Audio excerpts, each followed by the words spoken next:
जय गुरु जी, शुक्राना गुरु जी। अनंतम अनंतम शुक्राना मेरे मौलिक। ये मेरा पहला सत्संग है जो मैं आप सबके साथ शेयर कर रही हूँ। वैसे तो मैं उन गुरु जी से बचपन से ही जानकारी रखती हूँ। मैं जलंधर को बिलोंग करती हूँ। डिफेंस कॉलोनी वाला जो गुरु जी का मंदिर था वो हमारे घर के बहुत पास था। और मैं साथ ही एक हमारे प्रोफेसर साहब होते थे जुनेजा जी, उनके घर में मैं ट्यूशन पे जाती थी। बहुत लंबी कतारें रहती थी मंदिर के बाहर उस टाइम पे, जब सुबह 7 बजे 6 बजे गुरुजी अपना रुद्राक्ष की माला डाल के लोगों को जल प्रसाद दिया करते थे। पर कभी उस चीज का महत्व ही नहीं समझा। शायद मैं बहुत अभागी हूँ जो मैं उनके 1 to 1 दर्शन नहीं कर पाई। बहुत साल ऐसे ही जिंदगी के निकल गए, वहां पले बड़े, शादी होकर चले गए, जिंदगी में चलते रहे। पर एक दिन जब वही कहते हैं ना, इंसान को जब दुख घेर लेते हैं तो वो भगवान के रास्ते खोजने लगता है, यहाँ से वहां भटकता रहता है। इसी दौरान मुझे एक और गुरु मिले, उनकी मैं शिष्य बनी। कुछ वहां पर भी बहुत दिक्कतों का सामना करना पड़ा। उसके बाद गुरु जी ने मुझे अपने छत्र छाया में लिया। उसके लिए मैं बहुत बहुत अनंतम शुक्राना करती हूँ गुरु जी का। गुरु जी का मेरी जिंदगी में आने के बाद बहुत बदलाव आए। शांत हो गया मन, बहुत उचाट रहता था। हाँ, समस्याएं अभी भी बहुत है, ऐसा नहीं है कि समस्याएं नहीं है। मन में शांति हो गई। उछल कूद जो मन में चलती रहती थी वो सब शांत हो गया। इसी दौरान मुझे कैंसर हो गया, वो भी बगैर ऑपरेशन के। जाप करते करते ओम नमो शिवाय, गुरु जी सदा सहाय, ओम नमो शिवाय, शिव जी सदा सहाय, ओम नमो शिवाय, शिव जी सदा सहाय, ओम नमो शिवाय, गुरु जी सदा सहाय करते करते वो भी कष्ट कट गया। एक दिन बड़े मंदिर पहुंची। इसी तरह बड़ी इच्छा थी मन में, किसी तरह बड़े मंदिर पहुंची। जब पहली बार वहां पहुंची तो देखा, भाई ये तो कहाँ आ गई, अकेले आई हूँ। ऑटो चढ़ के गुरुजी ने वहां बुलाया, मेट्रो से, ऑटो से भी क्या चढ़ी, इतना वहां पे था। वो ऑटो वाला कहता, मैडम आगे बैठो आप। पता नहीं शायद वो किस रूप में आया, पीछे लोग संगत बैठी थी, वो भी मंदिर जा रही थी। वहां से ऑटो से उतरे, 50 रुपए दिए, जेब में हाथ डाला, सारे पैसे, ड्राइविंग लाइसेंस, एटीएम कार्ड सब वहीं गिर गए। और इतने में गुरुजी के आश्रम के बाहर, वहां से मेरे को आगे कार लेके मंदिर तक पहुंची। सारा माथा टेका, बहुत बढ़िया, खुशी खुशी भागते भागते कि आज मैं पता नहीं कौन सी जन्नत में आ गई हूँ। इस तरह जो मैंने सोचा था, मुझे गुरुजी का आज निमंत्रण आया, मैं ये तो एक करिश्मा ही था वहां पे जो मेरे साथ हुआ। ये मैंने कभी सोचा नहीं था। शायद पता नहीं किस संगत के साथ हुआ, नहीं हुआ मुझे नहीं पता। पर मेरा जो पहला बड़े मंदिर का जाने का जो मुझे सौभाग्य मिला, वहां का मैं आपको किस्सा सुना रही हूँ, सत्संग सुना रही हूँ।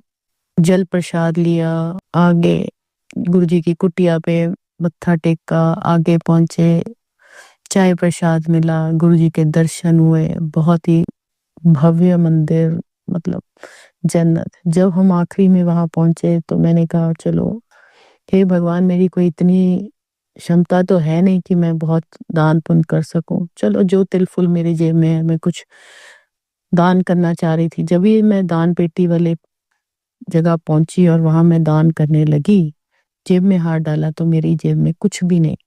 मेरा एकदम रंग ऐसा हो गया कि अब क्या करूंगी, कैसे वापस पहुंचूंगी, कैसे किसी के साथ करूंगी। मेरे मोबाइल के वो नहीं, कोई पैसे थे, कुछ नहीं, कैसे होगा, कहाँ छतरपुर, कहाँ गुड़गांव, कैसे पहुंचूंगी अपनी बेटी के पास।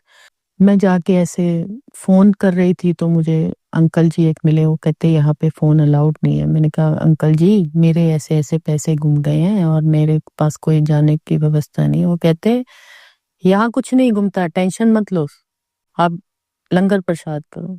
मैं लंगर प्रसाद पे जब बैठी, 4 लोग वहां बैठे, मैं वहां बैठी, तो मुझे देख के बाकी के 3 लोग कहने लगे, क्या हो गया, क्या हो गया। मैं क्या, ऐसे ऐसे मेरे पैसे गुम गए, ये वो। एक औरत जो आंटी जी साथ में बैठे थे, उन्होंने मुझे बोला कि ऐसे ऐसे आपके रबड़ चढ़े हुए थे, ये था। वो वहां पे ना मेन गेट पे कोई जमा करवा रहा था। जब हम मेन गेट से अंदर आने लगे, आप वहां जाके पता करो। तो मेरे मन में एक ठहराव आया। इतने में सामने वाली आंटी ने मुट्ठी बंद करके एक ब्लेसिंग्स मुझे दी, जिसकी मुझे बहुत देर से इच्छा थी कि मुझे ₹10 received on PhonePe. क्योंकि कहते हैं ना, खरीद के नहीं ली जाती ब्लेसिंग्स, ब्लेसिंग्स कोई दे तभी मिलती है। आप यकीन नहीं करोगे संगत जी, वो आंटी कहते कि मैं तो यहाँ बैठने ही नहीं थी, मेरे अंकल जी तो उधर बैठे थे, मुझे वहां जगह नहीं मिली, मुझे तो किसी ने यहाँ भेजा है, शायद आपकी हेल्प के लिए गुरुजी ने ही आपको मेरे को यहाँ भेजा है।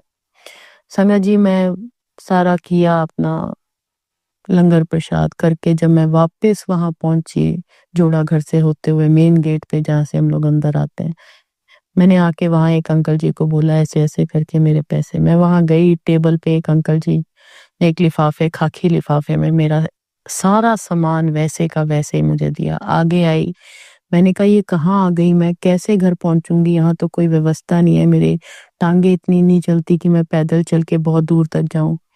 मैं ऐसे बाहर निकली, एक गाड़ी निकल रही थी, मैंने आवाज मारी, भैया मुझे वहां तक छोड़ दोगे? 3 अंकल जी थे उसमें, उन्होंने मुझे बिठा लिया। रास्ते में उनको मैंने अपने सत्संग सुनाए और वो मुझे मेट्रो पॉइंट तक छतरपुर के छोड़ के गए। देखो कितना बड़ा गुरुजी ने मेरे ऊपर एहसान किया। वहां से मैं मेट्रो से उतरी, अपना इफ्को चौक के मेट्रो पे उतरी। वहां मुझे कोई भी आगे रास्ता नहीं दिख रहा था कि मैं वापस अपनी बिटिया के पास कैसे पहुंचूंगी।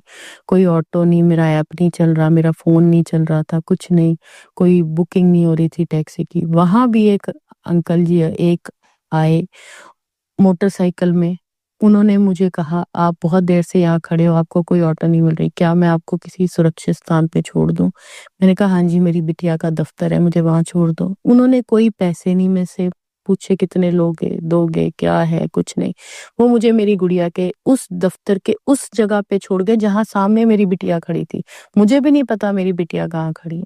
और उनको मैंने जाते हुए ऐसे जेब में हाथ डाला, 50 दे दिए। उन्होंने ना पैसे मांगे ना लिए, और 2 मिनट में वो कहाँ चले गए मुझे कुछ नहीं पता।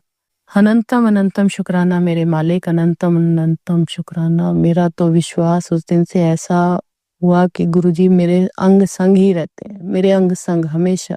हाँ, आज मेरी जिंदगी में अभी भी बहुत समस्याएं हैं, पर मुझे ये पता है कि मेरे मालिक मुझे इन समस्याओं से दूर करेंगे। शुक्राना शुक्राना शुक्राना। अगर मेरे सत्संग में कोई त्रुटि हो गई हो, तो मुझसे कोई शब्दों में कुछ है तो मुझे माफी देना संगत जी, मुझे माफी देना गुरु जी।